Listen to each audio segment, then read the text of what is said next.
అప్పుల బాధలు వెంటాడుతున్నాయా? అయితే 6 JVR వారి జాతిరత్నాలు ధరించండి.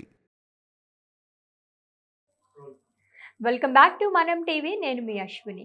చిత్ర పరిశ్రమకు చెందిన సెలబ్రిటీలలో తమ జీవిత భాగస్వామి నుంచి విడిపోయిన వారు, విడాకులు తీసుకున్న వారు లేదా జీవిత భాగస్వామి మరణించిన వారు తిరిగి జీవితంలో సెకండ్ ఇన్నింగ్స్ ప్రారంభిస్తున్నారు.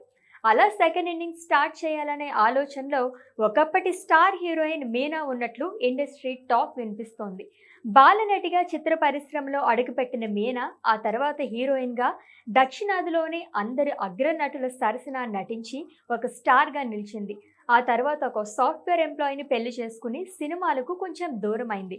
అయితే కొద్ది నెలల క్రితం ఆమె భర్త కన్ను మూశారు. దీంతో చాలామంది మీనా రెండో పెళ్లి చేసుకుంటే మంచిదని సలహా ఇచ్చారట. అప్పటి నుంచి మీనా ఫలానా హీరోని పెళ్లి చేసుకోబోతున్నట్లు మీడియాలో రకరకాల గాసిప్స్ వైరల్ అవుతున్నాయి. ముఖ్యంగా కాలీవుడ్ స్టార్ హీరో ధనుష్ పేరు ఈ విషయంలో ఎక్కువగా వినిపిస్తోంది. తన భార్య ఐశ్వర్యకు విడాకులిచ్చి ధనుష్ ప్రస్తుతం ఒంటరిగా ఉంటున్నాడు. దాంతో మీనాకు ధనుష్కి పెళ్లి అనే టాక్ గట్టిగా వినిపిస్తోంది. అయితే వీరిద్దరి మధ్య 7 ఏళ్ల గ్యాప్ ఉండటం విశేషం. ఆ విషయమే మీనా పలుమార్లు ఖండించినా ఈ పుకార్లకు చెక్ పడటం లేదు.